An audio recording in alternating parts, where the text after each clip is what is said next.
আজকের video title দেখে নিশ্চয়ই আপনারা বুঝে গেছেন যে আজকে আমাদের গন্তব্য কোথায়। আমার গন্তব্য বর্ষায় ভেজা পুরুলিয়া, এবং সেই পুরুলিয়ারও বরন্তিতে এবার গিয়ে আমার 1.5 দিন থাকার সুযোগ হয়েছিল। আমার জার্নি শুরু হলো অন্য প্রায় প্রতিবারের মতনই হাওড়া স্টেশন থেকে। সকালবেলা 22303 হাওড়া গয়া বন্দে ভারত ধরবার জন্য ভোর ভোর পৌঁছে গেলাম হাওড়া স্টেশনে।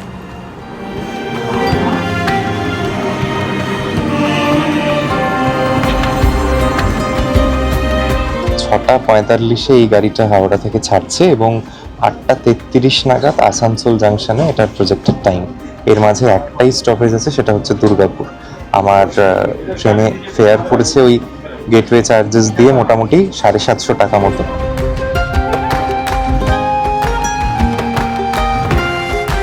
হাওড়া গয়া বন্দে ভারত বৃহস্পতিবার ছাড়া রোজই চলে। আমি তো সিসিতে যাচ্ছি, যদি এটা এক্সিকিউটিভ চেয়ার কারে যেতাম তাহলে আমার ভাড়া পড়তো 1350 টাকা মতো। আর আরেকটা যেটা এই ট্রেনের সুবিধা হচ্ছে, যদিও আমি আসানসোলে নেমে যাব, এই ট্রেন কিন্তু যাবে ইভেন্চুয়ালি গয়া অবধি। এর মাঝে পারাসনাথ, ধানবাদ এরকম আরও অনেক স্টেশনকে এই ট্রেনটি ধরে। আপনারা অনেকেই জানেন, যারা দিনের দিন একটা কোনো ট্যুর করবেন ভাবছেন, তাদের একটা বেস্ট অপশান হচ্ছে এই যে বন্দে ভারত, সেইটা ধরে আপনারা ধানবাদে নেমে যেতে পারেন। আবার বিকেলে এই গাড়িটাই ফেরে ধানবাদে প্রজেক্টের টাইম ওই বিকেল 6টায় আপনার ওই Usri falls, Bhatinda falls, Topchanchi lake ঘুরে নিতে পারেন। দারুণ পপুলার একটা ওয়ান ডে ট্রিপ হয় কিন্তু এই ট্রেনটিতে আপ অ্যান্ড ডাউন করলে। খরচও বিশেষ নেই এবং হোটেল বুক করে থাকারও দরকার পড়ে না।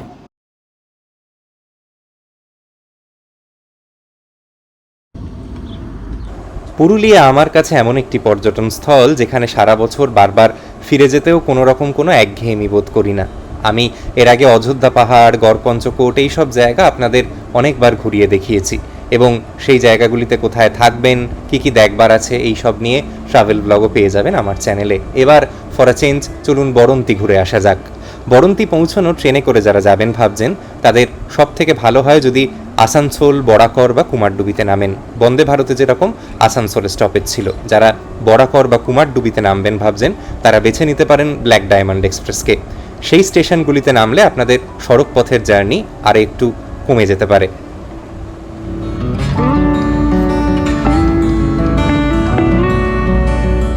বন্দে ভারতে গেলে যেরকম সময় বাঁচে তো বটেই, এছাড়াও আরও কয়েকটা বেনিফিট আছে। যেরকম আমরা ট্রেনে ওঠার পরেই একটি 1 লিটারের জলের বোতল পাই, খবরের কাগজ দেন, ব্রেকফাস্টটাও দিয়ে যায়। যাতে আমার একটা সুবিধা হয় যে আসানসোলে নেমে ব্রেকফাস্টের জন্য আলাদা করে কোথাও দাঁড়ানোর প্রয়োজন পড়েনি। ব্রেকফাস্টও রিসেন্ট ছিল। ওভারঅল ট্রেনের ক্লিনলিনেস ভালো এবং টাইমটাও ঠিকঠাক মেনটেন করতে পারে এই ট্রেনটি। আমার সেজন্যই বন্দে ভারতকে বেছে নেওয়া ব্ল্যাক ডায়মন্ড এক্সপ্রেস বা অন্যান্য ট্রেনের ওপরে।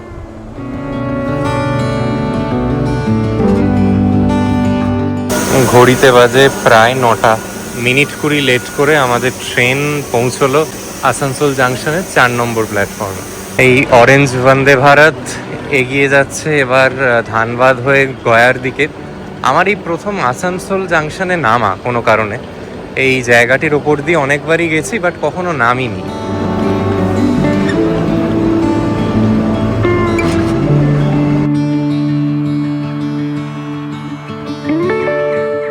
আমি এবার আসার আগে একজন ড্রাইভারের সঙ্গে আগে কথা বলে নিয়েছিলাম যাতে আমাকে এসে আর ওয়েট না করতে হয়। এটা হচ্ছে আসানসোল জাংশন স্টেশনের ঠিক বাইরে 1 নম্বর প্ল্যাটফর্মের লাগোয়া যে ট্যাক্সি স্ট্যান্ড, তার সিচুয়েশন। এখানটা খুব একটা খারাপ কিছু বলবো না, মোটামুটি ওয়েল ম্যানেজড, ভিড়ভাড়টাও সেরকম নেই। হাওড়া বা শিয়ালদা দেখার পরে পশ্চিমবাংলার অন্যান্য যে কোনো স্টেশন দেখলেই মনে হয় it's a cake walk, বারিং NJP. যাই হোক, কিছুই ব্যাপার নয়। এখান থেকে বেরিয়েই আপনারা প্রচুর গাড়ি পেয়ে যাবেন। এই দেখুন ট্যাক্সি করে হাঁকছে। মোটামুটি ধরে চলবেন এখান থেকে যেরকম বলছিলাম গড়পঞ্চকোট বা বরন্তি যেতে 1200 থেকে 1500 টাকার মধ্যে খরচ পড়তে পারে একটা 4 সিটার ভেহিকেলে। বাইরেটা বেশ ঝকঝকে তকতকে লাগছে স্টেশনটার দেখতে। মনে হয় খুব রিসেন্টলি রং টং করেছে। এই প্রথম আসানসোল আসা হলো, আপনাদের সঙ্গে সেই অভিজ্ঞতাটাও শেয়ার করলাম। এইদিকে ওয়েটিং হল, টয়লেট কমপ্লেক্স এমনি সবই আছে। রওনা হলাম আসানসোল স্টেশন থেকে অমিতদার গাড়ি করে। এখান থেকে যেরকম বলছিলাম মোটামুটি আমাদের সড়ক পথে 1.5 থেকে 1.25 ঘন্টা নেবে। আমার যেটা সুবিধা হয়েছে কি, আমি যেহেতু দেখলেনি বন্দে ভারতে ব্রেকফাস্ট পেয়েছি, মর্নিং টি পেয়েছি, সার্ভিস ব্যবস্থাপনা খুবই ভালো। তবে আনফর্চুনেট ব্যাপার এটা যে বন্দে ভারত হওয়া সত্ত্বেও কিন্তু প্রায় 20 মিনিট লেট করেছে। আমার ক্ষেত্রে যদিও তাতে খুব একটা কিছু অসুবিধা নেই, কারণ আমার চেক ইন আওয়ার্সের সঙ্গে এই ডিলেটা মানে মোটামুটি সিঙ্ক্রোনাইজ করে যায়। আমার খুব আগে পৌঁছেও কোনো লাভ নেই। তবে যেটা বলছিলাম আর কি, এখান থেকে গাড়ি পেয়ে যাবেন, অমিতদার নাম্বার দেয়া থাকবে, অমিতদার সঙ্গে যোগাযোগ করতে পারেন। উনি আপনাদের এই সার্কিটে গোটাটা ঘুরিয়ে দিতে পারে। আমার যেরকম ইচ্ছে আছে কালকের দিনটা আরেকটি অন্য কোনো ডেস্টিনেশনে আপনাদের নিয়ে যাব। সেটা কি এক্ষুনি বললাম না, কালকে সিচুয়েশন অনুযায়ী সেটা ডিসাইড করা যাবে। আপাতত আজকে যখন যাচ্ছি আমার কাছে দুটো অপশন আছে। একটা হচ্ছে সরাসরি এখান থেকে আমি যদি হোটেল চলে যাই, ওই যেরকম বলছিলাম অমিতদার গাড়িতে ওই 1400-1500 টাকা মতো ভাড়া পড়তে পারে ডিরেক্ট ড্রপের ক্ষেত্রে। আর আপনারা চাইলে অন দ্য ওয়েতে সাইট সিইং করে নিতে পারেন। মূলত এই জায়গাটিতে দেখার মধ্যে আছে গড়পঞ্চকোটের যেগুলো টেম্পল রুইন্স আর কি। আমি শেষ 2-3 বছর আগে যখন এসেছিলাম আমার ওই দিকটা দেখা, তাই আমার আলাদা করে এখন আর সেখানে যাওয়ার আগ্রহটা হচ্ছে না। তবে যারা আপনারা প্রথম আসছেন অবশ্যই গড়পঞ্চকোট যেতে পারেন, এবং গড়পঞ্চকোট ভিত্তিক কিন্তু খুব সুন্দর সুন্দর থাকবার ব্যবস্থাপনা আছে, নেমলি গড়পঞ্চকোট ইকো ট্যুরিজম এবং WBFDC-র কিছু বাংলো। তো আপনারা সেগুলোকেও মানে আপনাদের প্ল্যানে রাখতে পারেন। একদিন বরন্তি, একদিন গড়পঞ্চকোটে অনেক মানুষই থাকে। আচ্ছা, অমিতদার সঙ্গে আলাপ করাই, ওনার সঙ্গে আমার আজ প্রথম সাক্ষাৎ। পুরুলিয়ার সেই সুব্রত দাই ওনার সঙ্গে যোগাযোগ করিয়ে দিয়েছেন। আচ্ছা, যেতে যেতে অমিতদা একটা কথা একটু বলে দিন, যে গেস্টরা ধরুন এদিকে ঘুরতে আসছেন আগামী দিনে, বরাকর বা আসানসোলেই নামছে আমার মতো, তাদেরকে আপনি প্রথম কথা কত দিন হাতে নিয়ে আসতে সাজেস্ট করবেন, এবং তারা কোন কোন জায়গায় থাকলে তাদের ওভারঅল ঘোরাটা কমপ্লিট করতে সুবিধা হবে? এবং আপনারা সাধারণত যারা ধরুন, আমি নিজেই এক্সাম্পল দিয়ে বলছি, 2 নাইট 3 ডেজ ধরুন এলো, শনি রবি থেকে সোমবার ফিরলো, তাদের আপনারা কি কি দেখান সাধারণত? মেইনলি দেখানো হয় একটা সাইড গড়পঞ্চকোট সাইডটা, গড়পঞ্চকোট ফোর্ট আছে, আচ্ছা, জয়চন্ডী পাহাড় যেখানে শুটিং হয়েছিল যে জায়গাটা, আচ্ছা, ওইটা বরন্তি লেক, প্লাস বিরিঞ্চি বাবার মন্দির, ছোট্ট একটা গড়পঞ্চকোট পাহাড়ে ফলস আছে আপনার। এই চারটে জায়গা একটা সাইডে।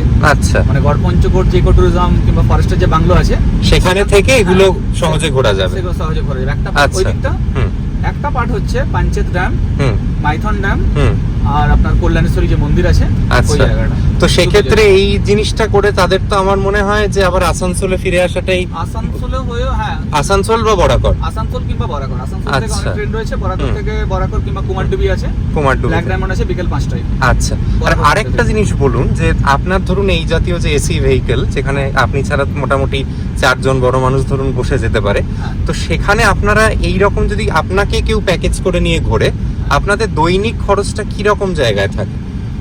মোটামুটি 2500 টাকা মতো। মোটামুটি 2500 টাকার মতো আপনি সেক্ষেত্রে রিজার্ভড তারা ঘুরতে পারে। মানে তাতে ধরুন pick up, drop, sight seeing সবটাই ধরা। 3 দিনের জন্য বেশি খরচ আসবে। সাইট সিইং এর ক্ষেত্রে মোটামুটি 2500 টাকা আসবে, যেগুলো আপনাকে বললাম একটা সাইড গড়পঞ্চকোট, বরন্তি। আচ্ছা, আমি বলছেন পিক আপটা আলাদা, পিক আপ আলাদা, ড্রপিং আলাদা। আচ্ছা, সাইট সিইং গুলো 2500 টাকা করে আসবে পার ডে হিসেবে। পিক আপ এন্ড ড্রপ যেখানে যে স্টেশন আসবে সেই অনুযায়ী কমা বাড়া করে। আসানসোল থেকে বেরিয়ে আমরা দিশেরগড় ক্রস করছি। ওপারটাই পুরুলিয়া জেলার শুরু বলতে পারেন আপনারা। আমরা এই দামোদর নদের উপর দিয়ে যাব। আমরা মোটামুটি চলে এলাম 1/2 ঘন্টা মতো রাস্তা। কিছু জায়গায় রাস্তা এবড়ো খেবড়ো ভাঙাচোরা আছে, বাট মোটের ওপর ঠিক আছে। এরকম বড় গাড়িতে এলে অসুবিধা হবে না। জাস্ট একটাই সাজেশন থাকবে যে এই রুটে এলে অ্যাটলিস্ট অটো বা টোটোর সাপোর্ট নেবেন না, তাহলে জার্কিং প্রচুর ফিল হবে। এই দেখুন, এখন বর্ষার যেহেতু সময়, একটু তো জল আছেই নদীতে। ডান দিকের এই রাস্তা চলে যাচ্ছে গড়পঞ্চকোটের দিকে, এটা আমরা কালকে যাব হয়তো। এখন আমরা সোজা এগিয়ে যাচ্ছি আমাদের ডেস্টিনেশনের দিকে। এইখানে রাস্তাটা খুব ভালো, চওড়া রাস্তা। এই দিকটা শেষের দিকটা আমরা দিশেরগড়ের পরে বোধহয় রাস্তা মোটামুটি ভালোই আছে, ভালোই আছে। আমরা এখান থেকে একদমই এখান থেকে পাঞ্চেত দেখাচ্ছে মাত্র 8 কিলোমিটার, জয়চণ্ডী পাহাড় 30, পুরুলিয়া 63, অযোধ্যা 105। মানে এখানে একটা দিন কাটিয়ে যারা নিজের গাড়ি নিয়ে আসছে মানে অনায়াসে অযোধ্যা সার্কিটটাও করে নেওয়া যায় এখান থেকে। ফুল ডে সময় লাগে। এ তো গেল পাবলিক ট্রান্সপোর্টে বরন্তি পৌঁছানোর বিবরণ। যারা নিজস্ব গাড়ি নিয়ে কলকাতার দিক থেকে বরন্তি যাবেন ভাবছেন, তাদেরকে বলে দিই আপনাদের সময় নিতে পারে 6 থেকে 6.5 ঘন্টা। ডিস্টেন্স ওই কম বেশি 230 থেকে 240 কিলোমিটার। ওই আমরা যে রাস্তা হয়ে এলাম ট্রেনে, সেই দুর্গাপুর আসানসোল হয়ে আপনারা অবশেষে পৌঁছতে পারেন বরন্তি। এটা খুব সুন্দর 2 নাইট 3 ডেজ উইকেন্ড ডেস্টিনেশন। আচ্ছা দেখুন, আমরা একটা লেভেল ক্রসিং এ দাঁড়ালাম। দাদা, এই লেভেল ক্রসিংটা কোন দিকে ট্রেনকে কানেক্ট করছে একটু বলে দাও দর্শককে। আসানসোল টু আদ্রার এটা মেন লাইন। আচ্ছা, এই ট্রেন আসছে, হ্যাঁ লোকাল ট্রেনে। তার মানে মানুষ আসানসোল থেকে বলছো এদিকে এসে মুরাড্ডি স্টেশনে নামতে পারে, ওখান থেকে টোটো পেয়ে যাবে বোধহয়। অটো পেয়ে যাবে এখান থেকে। ওকে, সামনে হচ্ছে বরন্তি লেক। এটা কিন্তু একটা যারা একটু বাজেটে ঘুরতে চাইছে, যাদের হয়তো গাড়ি নেওয়ার মতো এক্ষুনি বাজেট নেই, তাদের এটা একটা ভালো মানে পয়সা বাঁচানোর উপায়। অনেক লোকাল ট্রেন চলে এই রুটটাতে। বাহ। আর মোটামুটি কতক্ষণ লাগে আসানসোল থেকে মুরাড্ডি ট্রেনে? 30 মিনিট সময় লাগে। ও বাবা, তাহলে তো সময়ও খুব কম। আদ্রা থেকে ওরকমই লাগে। দেখুন, এই যেতে যেতে এরকম একটা নতুন জিনিস দেখতে পেলাম, এবং আমাদের সামনে কিন্তু মুরাড্ডির পাহাড়টা এবার আস্তে আস্তে দেখা যাচ্ছে, যেটাকে ঘিরে এই জায়গার ট্যুরিজমের ডেভেলপমেন্ট।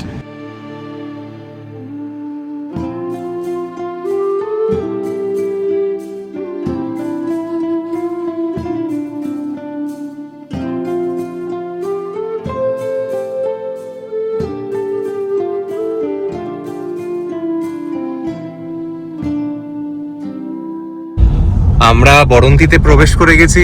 ডান দিক বাঁ দিক জুড়ে প্রচুর রিসর্ট। আমরা আমাদের রিসর্টেতে একটু পরে যাবই। সেখানে কি ব্যবস্থাপনা, নতুন গড়ে ওঠা রিসর্ট তো, সেখানে কি ভালো লাগছে খারাপ লাগছে দেখাবো। এই দেখুন ডান দিকে হচ্ছে আমাদের রিসর্টের এন্ট্রি গেট, ধামসাইন বরন্তি বলে। এই অ্যালিওর ডে বরন্তি আর এটা দেখছি একদম পাশাপাশি, এটা আরো পাশে, একদম কাছাকাছি। আর এটার একটা গুণমান আছে, অ্যাটলিস্ট বাইরে থেকে তো দেখে মনে হচ্ছে। যাই হোক, দাদা আর আমি রিসোর্টে ঢুকে যাওয়ার আগে একবার লেকটার একটা রাউন্ড দিয়ে আসি এবং আপনাদেরও দেখাই।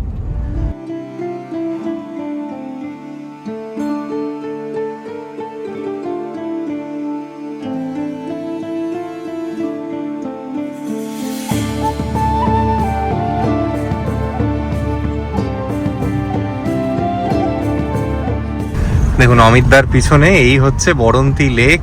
মানে এই যে আমরা যে লেকটিকে বরন্তি লেক বলে চিনি, দাদা বলছে লোকাল মানুষের কাছে কিন্তু এটা মুরাড্ডি লেক এবং মুরাড্ডি পাহাড় হিসেবেই পরিচিত। আমরা জাস্ট লেকটাকে ঘিরে একটা রাউন্ড দিচ্ছি, এত অপূর্ব পরিবেশ। এবং অমিতদা, তুমিও বোধহয় কিছুটা মানবে এই বিষয়টা, যে শীত এবং বসন্তের পরে বোধহয় সব থেকে বেশি পর্যটক এই বর্ষাতেই আসে, এবং একটা অন্যরকম শোভা পুরুলিয়ার।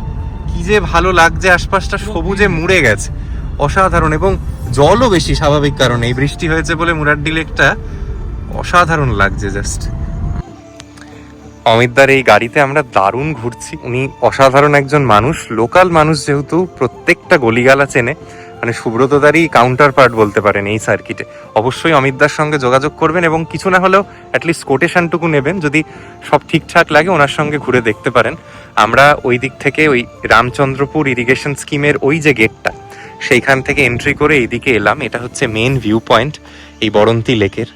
আশপাশের সৌন্দর্য অবর্ণনীয়।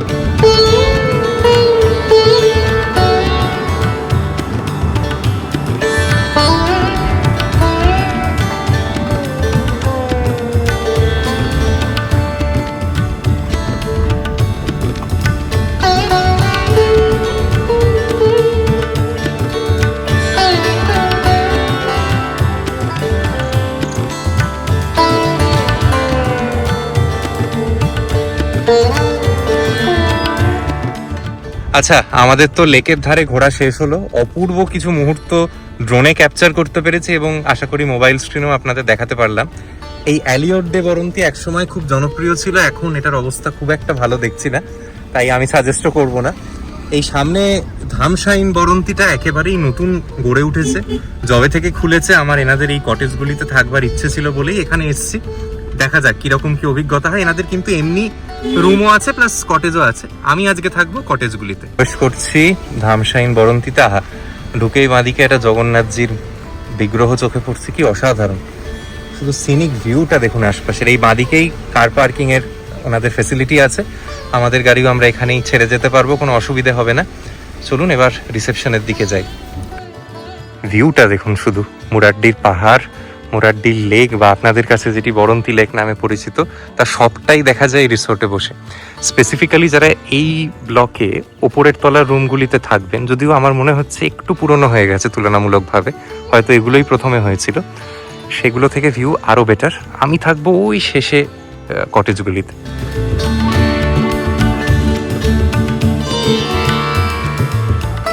এই বাইরেই তো ওনাদের কার পার্কিং এরিয়াটা দেখতে পাচ্ছেন। কার পার্কিং এরিয়া দিয়ে ঢুকে এসে এটা হচ্ছে ওনাদের রিসেপশন ডেস্ক। খুব সুন্দরভাবে সাজানো। যদি একটু আগেও পৌঁছে যান কোনো কারণে, চেক ইনের আগে অপেক্ষা করতে হয়। বসার জন্য বেশ সুন্দর সোফা চেয়ারের ব্যবস্থাপনা ওনারা রেখেছেন। আর এই হচ্ছে মেন রিসেপশন ডেস্কের এরিয়াটা। আমরা রুমে যাব এবার। আমার রিসেপশনের কাজ মিটে গেছে। ভালো লাগছে আশপাশটা, জানি না, একটা পজিটিভ ভাইব তো পাচ্ছি আসার পরে। এরপর রুমে গেলে বাকিটা বলতে পারবো। এই হচ্ছে রিসোর্টের কটেজের সাইডের জায়গাটা। এখনো বুঝতে পারছি কিছু কাজ অবশ্যই বাকি আছে, গোটাটা কমপ্লিট হয়নি যেহেতু নতুন রিসোর্ট। চলুন কটেজের দিকে যাই। এবং হ্যাঁ, যারা সুইমিং পুল ভালোবাসেন তাদের জন্য বাঁদিকে সুইমিং পুলও আছে। মুরাড্ডি পাহাড় লেক দেখতে দেখতে আপনাদের সারাটা দিন খুব স্বাচ্ছন্দ্যে এবং আনন্দে কাটবে। আমার এই জায়গাটাকে দেখে ঘাটশিলার ওই রিসোর্টটির কথা মনে পড়ছে, বুড়ো রিসোর্ট খানিকটা। আপনারাও কিছুটা বোধহয় রিলেট করতে পারছেন। সুইমিং পুলটাও আছে, ব্যবহারযোগ্য সুইমিং পুল। আর এদিকে গোটাটাই লেকের সৌন্দর্য। এই হচ্ছে আমার কটেজ। ভিতরে যাই এবং আপনাদের ঘুরিয়ে দেখাই। আমাদের কটেজটা একটু দেখাই। বাইরে এরকম সুন্দর দুটো বসবার জায়গা আছে। এখন বাইরেটা একটু গরম লাগছে স্বাভাবিক কারণেই, কারণ এখন তো এই মরশুমটাই এরকম, বাইরেটা বসলে একটু গরমের ভাব লাগবে। শীতে এলে আপনারা আরো অনেক বেশি এনজয় করবেন। এখানে হচ্ছে রুমের প্রথম অংশটা। এটুকু বলতে পারি, এই যে রুমের মান, খুব একটা বেশি এই রকম জাতীয় রুম আপনারা আর বরন্তিতে পাবেন না। এবং এই রুমটা যে রেটে ওনারা দিচ্ছেন সেটাও খুব লিউক্রেটিভ। কিভাবে বুক করেছি, আমার কত খরচ পড়েছে, সেগুলো আপনাদের ধীরে ধীরে বলছি। রুমটা আগে আপনাদের ভালো করে ঘুরিয়ে দেখাই। প্রথমত যে জিনিসটা চোখে পড়বে রুমে এলেই, সেটা হচ্ছে উডেন ইন্টিরিয়ার্সটা। ভীষণ ভালো লাগছে, ভীষণ এস্থেটিক করে তুলছে গোটা লুক অ্যান্ড ফিলটাকে। ডান দিকে একটা টিভির জায়গা, এখানে টুকটাক জিনিস রাখবার মতো প্রচুর স্পেস দিয়েছে। এবং আপনাদের জামা কাপড় যদি আপনারা এসে ঝুলিয়ে রাখতে চান, সেখানে এই রকম হ্যাঙ্গার সিস্টেম করা। নিচে আমার এই ছোট সুটকেসটাও ধরে গেছে দেখছেন। এছাড়াও প্রচুর প্রচুর লাগেজ রাখবার মতো জায়গা। দুটো প্যাকেজ ড্রিঙ্কিং ওয়াটারের বটল ওনারা দিয়েছেন, সিল্ড বটল। আর এখানে হচ্ছে একটা কিং সাইজের বেড। এটা আবারও স্পেসিফাই করে দিচ্ছি, যদি 3 জন মানুষ এই ঘরটিতে থাকতে চান কোনো অসুবিধা হওয়ার কথা নয়। এখানে একটা বেশ সুন্দর ছোট সোফা আছে, এখানেও আপনারা বসে রিল্যাক্স করতে পারেন। সামনে আর একটা কাঠের টেবিল। আর অ্যামিনিটিজের মধ্যে এবার যে জিনিসগুলি ওনারা দিয়েছেন সেগুলো একটু ঘুরিয়ে দেখিয়ে দিই। এখানে আছে electric kettle, tea coffee kit, সমস্ত কিছু পাবেন। প্লাস এখানে কাঁচের কাপ, গ্লাস এসব আছে এবং রিসেপশনে যোগাযোগ করার জন্য ইন্টারকমের ফেসিলিটি। এই গেল হচ্ছে অন্যান্য অ্যামিনিটিজ। এর বাদেও রুমে এসি, ফ্যান দুটোই আছে, বলে দেওয়ার প্রয়োজন পড়ে না। আর এখানে আরেকটা বেশ সুন্দর ড্রেসিং এরিয়া, কিন্তু ড্রেসিং এরিয়াটাও দেখুন বেশ সুসজ্জিত, পরিষ্কার, বড় একটা আয়না দেওয়া। এবং এইখানের যেটা আমার সব থেকে ভালো লেগেছে বলতে পারেন এই রুমটা, সেটা হচ্ছে এই রকম মানের একটা ওয়াশরুম। ডান দিকে ঢুকে দেখুন একটা বেসিনের সেকশন, ওয়েস্টার্ন টয়লেট, এবং দেখছি ওনারা শ্যাম্পু এবং বডি ওয়াশ দুটোই দিয়েছে। গিজার তো অবশ্যই আছে, ফ্রেশ টাওয়েলস দিয়ে গেলেন চেক ইনের পরে। ব্যবস্থাপনা খুবই ভালো এবং আমার মনে হচ্ছে এখানে ব্রাশও দিয়েছেন ওনারা। তো মোটামুটি বরন্তিতে একটা দিন স্বাচ্ছন্দ্যে কাটানোর জন্য যা দরকার পড়তে পারে সব পাবেন এখানে। আর যে জিনিসটা দেখানো বাকি থেকে গেল সেটা হচ্ছে এই রকম সুন্দর ভিউ কিন্তু কটেজের ব্যালকানি বা উইন্ডো থেকেই বলতে পারেন। আপনাকে ব্যালকানিতে আলাদা করে যেতেও হবে না, অসাধারণ লাগছে। বরন্তির এই যে ছোট ছোট টিলা, সুবিশাল লেক, বাঁদিকে মুরাড্ডি পাহাড়, তা সব কিছুই আপনি আপনার বেডে বসেই এনজয় করতে পারবেন। কেমন লাগলো আপনাদের ধামসাইন বরন্তি? আমার খুবই ভালো লেগেছে। এবার বুকিংয়ের ফ্লো এবং আমি কিভাবে বুক করেছি সেটা বলে দিই। আমি এই ঘরগুলি মেক মাই ট্রিপ থেকে বুক করেছি, একদম শেষ মুহূর্তে বুক করেছি। কটেজ তো দেখলেন মাত্র বোধহয় এরকম 4টেই আছে, তাই আমি তো সাজেস্ট করবো এখানে যখনই আসবেন একটু সময় নিয়ে বুক করে আসুন, কিন্তু থাকলে কটেজগুলিতেই থাকুন, কারণ এইখানের ফিলটা একদম অন্যরকম, খুব প্রিমিয়াম একটা ফিল আছে। বিশ্বাস করবেন কিনা জানি না, আমি কিন্তু এই ঘরগুলি শুধু রুম আর কি, ব্রেকফাস্টও নয়, সেই প্ল্যানটা পেয়েছি অ্যারাউন্ড 3500। কিন্তু আমি শুনছিলাম আর কি এখানে ওয়াক ইন রেটস যদি কোনো ডিসকাউন্ট না পান তাহলে 1000 টাকার মধ্যে ঘোরাফেরা করে। মোটামুটি ধরে চলতে পারেন এই ঘরগুলি 3.5 থেকে 4000 টাকার মধ্যে পেয়ে যাবেন আপনারা বছরের যে সময়তেই আসবেন না কেন। আর আরেকটা জিনিস যেটা বলতে আমার খুব আনন্দ হচ্ছে সেটা হচ্ছে এই প্রপার্টিটা পেট ফ্রেন্ডলি প্রপার্টি। আমার ভিডিও যারা দেখেন তারা অনেকেই পেট পেরেন্টস, তারা বহুবার আমাকে জিজ্ঞেস করেন যে রিতম এমন কোনো রিসোর্ট দেখাও, এমন কোনো জায়গা দেখাও যেটা কলকাতা থেকে ঘন্টা 4-5 ড্রাইভ করে গিয়ে থাকা যায়, নতুনত্ব জায়গা, এবং সেখানে পেটসরাও থাকতে পারে আমাদের সঙ্গে। তো সেই জায়গাটাও দেখালাম। আপনাদের সার্কেল যারা এরকম অন্যান্য পেট পেরেন্টস আছে তাদের অবশ্যই এই ভিডিওটা শেয়ার করবেন, আশা করি তাদেরও উপকার হবে। এবং আরেকটা যেটা সুবিধের জিনিস মনে হলো সেটা হচ্ছে যারা সিনিয়র সিটিজেন মানুষও, তারা তো দেখলেনই এখানে কোনো সিঁড়ি ভাঙার ব্যাপার নেই। যদি আপনি কটেজে থাকেন, গোটাটাই ফ্ল্যাট ল্যান্ড। মেইন বিল্ডিংয়ে কয়েকটা সিঁড়ি ভাঙার গল্প আছে, আপার ফ্লোর লোয়ার ফ্লোর আছে, তবে কটেজে যদি থাকেন গোটাটাই সমতল ধরে হেঁটে এসে রুমে পৌঁছে যাবেন, এটা একটা বিরাট সুবিধে। তো অনেকগুলি প্লাস পয়েন্ট আছে। এবার এখানে খাওয়া দাওয়ার খরচ কীরকম, যেহেতু আমি কোনো মিলই বুক করিনি, তো সেটা আপনাদের আমি বলবো যখন আমি নিজেও ফুড এনাদের থেকে নেব, খরচের ব্যাপারে একটা ধারণা হবে।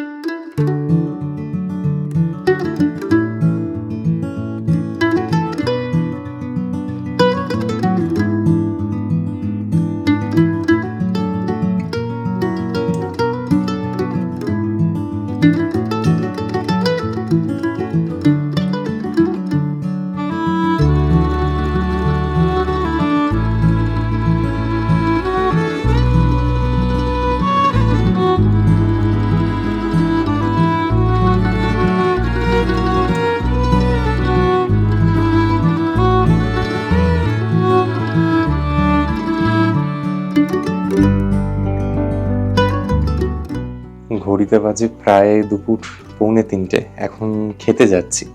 এনাদের মেনুটা আমি দেখলাম, একটা কিউআর কোড দিয়েছে যেখানে স্ক্যান করে মেনুটা আপনারা রিট্রিভ করতে পারেন।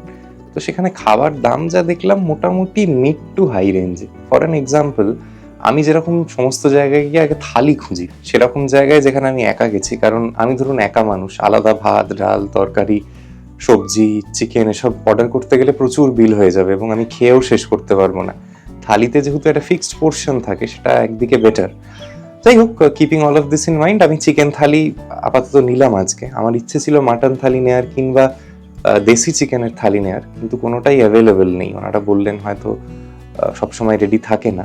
তো আমি যে ইউজুয়াল চিকেন থালি নিয়েছি তার দাম পড়ছে 290 টাকা। ফিশ থালি দেখলাম বোধহয় 220, আর মাটন এবং দেশি চিকেনের থালি পড়ে যাচ্ছে 490 টাকা করে। এবার ওনাদের তো রুম সার্ভিসও আছে, আপনি চাইলে ঘরেও খেতে পারেন। আমি যাই একটু রেস্তোরাঁটা দেখে আসি, আপনাদেরও দেখিয়ে দিই। আর দুটো জিনিস বলি, এখানে কিন্তু বারবার পাওয়ার কাট হচ্ছে, বুঝতে পারছি। যেটা সুবিধে হচ্ছে পাওয়ার ব্যাকআপ আছে বলে টের পাওয়া যাচ্ছে না, এবং এনাদের একটা ফাংশনাল ওয়াইফাই কানেকশন আছে। আর এর বাদেও এমনি সেলুলার বা কল রিসেপশন ভালো, আমার অসুবিধে কিন্তু খুব একটা কিছু হচ্ছে না ফ্র্যাঙ্কলি। আসবার পর থেকে ভালোই এনাদের সার্ভিস বা ব্যবস্থাপনা পেয়েছি আপাতত। বারবারই যে জিনিসটা বলছি সেটা হচ্ছে যে এই জায়গাগুলি মূলত শীতকালে এলে আরাম হবে ঠিকই, কিন্তু যদি চোখের আরামের জন্য আসতে চান তাহলে বর্ষাকে বেছে নিতে হবে। একটু গরম বাইরেটা, খুব যে অসহ্য কিছু তা নয়, but still very very comfortable. Specifically বিকেল 4-5টার পর থেকে তো আরো ভালো লাগবে। এখানের কনস্ট্রাকশনটা এমনভাবে হয়েছে, মানে মজাই লাগছে দেখে। অ্যালিয়ট ডে বরন্তির আর এই ক্যাম্পাসটা যেন ওভারল্যাপ করে যাচ্ছে, হুট করে দূর থেকে দেখলে বোঝাই যাচ্ছে না কোনটা কোনটা। মানে এখানের পাঁচিলটা এতটাই ছোট। আমাদের রিসর্ট কিন্তু এটা হচ্ছে ওনাদের রেস্তোরাঁ।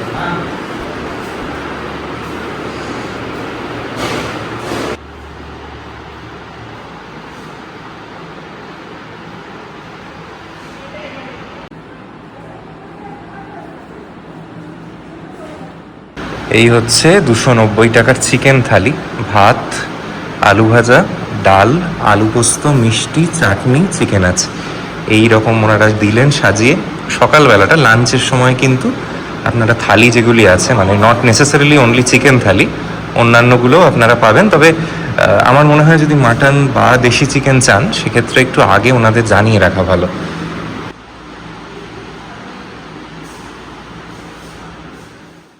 আচ্ছা, লাঞ্চের এক্সপিরিয়েন্সটা একটু আপনাদের সঙ্গে শেয়ার করে দিই। আমাকে যদি রেট করতে বলেন আমার লাঞ্চের এক্সপিরিয়েন্স, আমি 10-এর মধ্যে 7 নম্বর দেবো। তার পিছনে দুটো কারণ।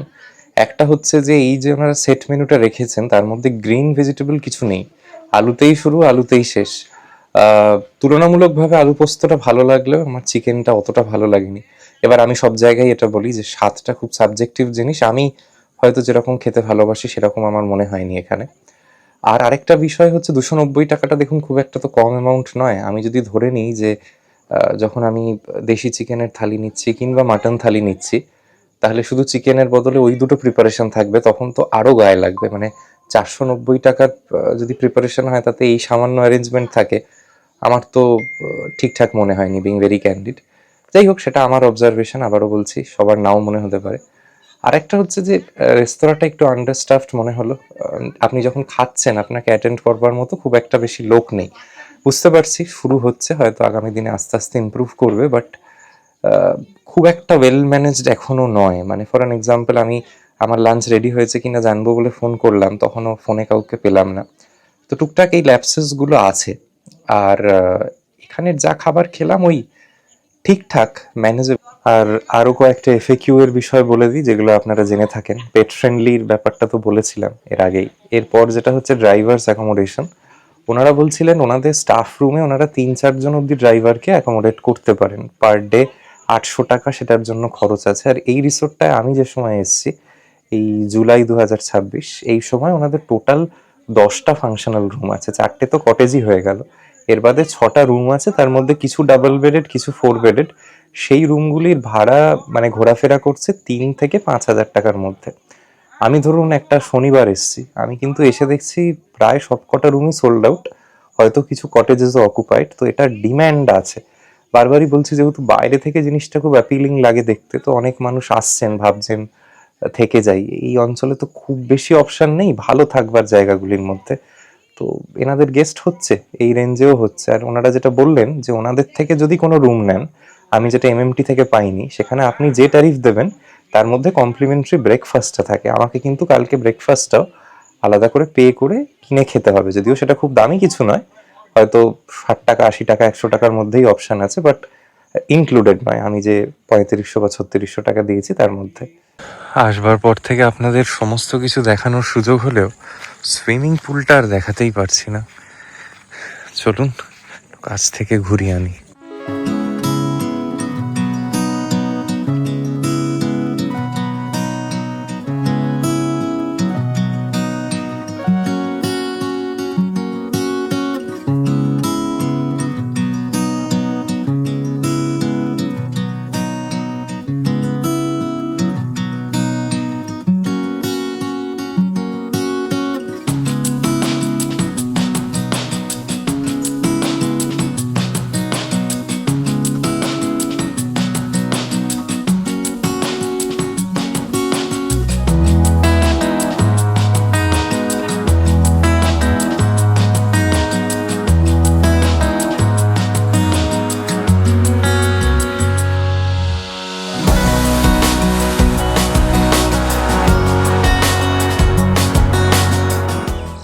রিসোর্টটির আউটডোর সিটিং অ্যারেঞ্জমেন্ট বলতে কিন্তু শুধু এই এরিয়াটাই। এখান থেকে ভিউটা বেশ সুন্দর, সেজন্যই বোধহয় ওনারা এই জায়গাটিকে বেছে নিয়েছেন। আমরা যখন সকালবেলা আপনাদের আশপাশটা ঘুরিয়ে দেখাচ্ছিলাম, আমি কিন্তু ওই পাহাড়ের পাদদেশে ছিলাম। ওখানে যে রিসোর্টগুলি দেখছেন ওই দিক বরাবরই একটা রাউন্ড দিয়ে আপনাদের ঘুরিয়ে দেখিয়েছি। আপনারা যদি সঙ্গে গাড়ি না রেখে দেন, এখানে বেশিরভাগ মানুষই সেলফ ড্রাইভ করে এসছে, সেক্ষেত্রে প্রবলেম হবে না। আমার মতো পাবলিক ট্রান্সপোর্টে আসেন, আমার যেরকম ড্রাইভার দাদা চলে গেছে আমাকে ড্রপ করে। আমার ক্ষেত্রে কিন্তু আবার যদি লেক সাইডে যেতে হয় 1 থেকে 1.5 কিলোমিটার প্রায় হাঁটতে হবে, আর নইলে অপশন হচ্ছে টোটো বা অটো রেন্টে নেওয়া। তাই আমি বিকেলে আলাদা করে আর যাচ্ছি না, সকালেই ওই জন্য ওনাকে রিসোর্টে ছাড়বার আগে রিকোয়েস্ট করেছিলাম যাতে আশপাশটা সঠিকভাবে ঘুরিয়ে দেয়। সন্ধেবেলায় আলো জ্বলে যাওয়ার পর রিসোর্টটা কিছুটা এরকম লাগছে দেখতে। খুব সুন্দর ছিমছাম আলোর কাজ কিন্তু গোটা রিসোর্টটা জুড়ে। মেন বিল্ডিংয়েও খুব ভালো আলোর কাজ করা আছে এবং আমাদের কটেজগুলো লাস্টে দেখাচ্ছি, ওটাই বোধহয় সব থেকে স্পেশাল লাগছে দেখতে। এবং পাশে এই অ্যালিওর ডে বরন্তিতে ওই কিছু সাঁওতালি নাচ জাতীয় অনুষ্ঠান ওনারা অ্যারেঞ্জ করেছে, আমরা এই পাঁচিলের এপার থেকেই কিন্তু দেখতে পাচ্ছি। আমার যদিও ওখানের ভিডিও করা বোধহয় ঠিক হবে না, যাই হোক ওখানের যারা গেস্ট তাদের জন্য করেছেন, হয়তো বড় গ্রুপ সাইজ আছে এবং বড় রিসোর্টগুলো ইউজুয়ালি শনি রোববার করে এগুলো ওনারা অ্যারেঞ্জ করে থাকেন। আমাদের এখানে যদিও সেরকম কিছু চোখে পড়লো না। কি যে ভালো লাগছে না এই ওয়াকওয়েটা, দেখুন শুধু, ম্যাজিক্যাল, খুব ম্যাজিক্যাল পরিবেশটা বিকেলবেলা। এবং যারা পেটসদের নিয়ে আসবেন, অনেকেই জানতে চাইছেন, দুটো তিনটে জিনিস বলে দিই। এখানে পেটস যেরকম অ্যালাউড, এখানে কিন্তু অলরেডি 3-4টে অন্য বাচ্চারা আছে, স্ট্রে বাচ্চারা আছে, তারাও থাকে। তো তাদের সঙ্গে যদি আবার ঝুট ঝামেলার ব্যাপার থাকে সেটা মাথায় রাখবেন। তারা কিন্তু এখানেই থাকে, এখানেই খাওয়া দাওয়া করে। তো তারা থাকুক, তারা বেঁচে থাকুক, সুস্থ থাকুক, এটাই কামনা। তবে এটা জেনে আসা উচিত আপনাদের। আর পোকামাকড় টুকটাক আছে, নেই বললে নয়, তবে বেলপাহাড়ি বা অন্যান্য অঞ্চলে যতটা পেয়েছি সেই তুলনায় কম বলবো।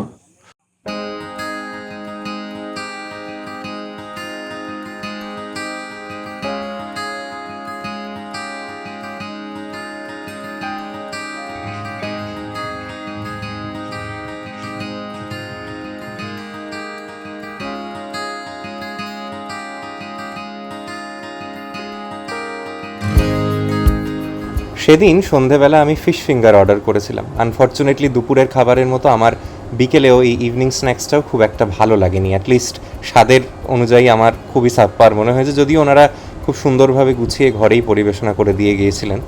আর রাত্রিবেলা নিয়েছিলাম রুটি চিকেন, যেটা ডিসেন্ট ছিল, খারাপ বলবো না, চিকেনটা ভালোই খেয়েছিলাম, মাচ বেটার দ্যান মানে the chicken served at lunch.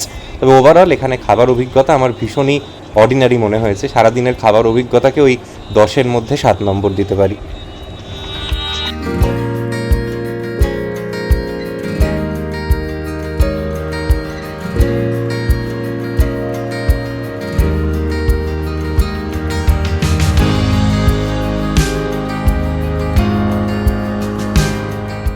Good morning everybody. আজকে ধামসাইন বরন্তিতে দ্বিতীয় সকাল আমার। এখান থেকে এবার চেক আউট করবার পালা। এর 2-3টে জিনিস বলে দিই, যারা এই সার্কিটটিতে আসছেন, যদি হাতে অ্যাটলিস্ট 3 নাইট সময় নিয়ে আসেন, অনেকগুলি দিক কিন্তু এখান থেকে খুব সহজে ঘুরে দেখা যায়। আমরা যেরকম আমাদের ফার্স্ট ডেটা স্পেন্ড করেছি এই বরন্তি সার্কিটে, আপনারা চাইলে দ্বিতীয় দিন এখান থেকে মাত্র 2.5 ঘন্টার সেলফ ড্রাইভ করে পৌঁছে যেতে পারেন অযোধ্যা পাহাড়ে। অযোধ্যা পাহাড়কে ঘিরে আমার প্রচুর ভিডিও আছে, সেই সার্কিটে কোথায় থাকা যেতে পারে, কি কি দেখবার আছে, আপনারা সেটাকে তো বেছে নিতেই পারেন।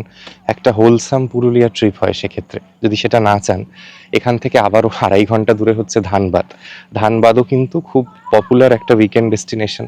সেখানে গিয়ে আপনারা তোপচাঁচি, উশ্রী, ভাটিন্ডা ওয়াটারফলস এগুলো দেখতে পারেন। অথবা আরেকটি যেটা জায়গা, থার্ড প্লেস অফ ইন্টারেস্ট, সেটা হচ্ছে ঘাটশিলা। সেটাও এখান থেকে খুব কাছে। এমনকি রাঁচি, সেটা এখান থেকে মাত্র 4 ঘন্টা।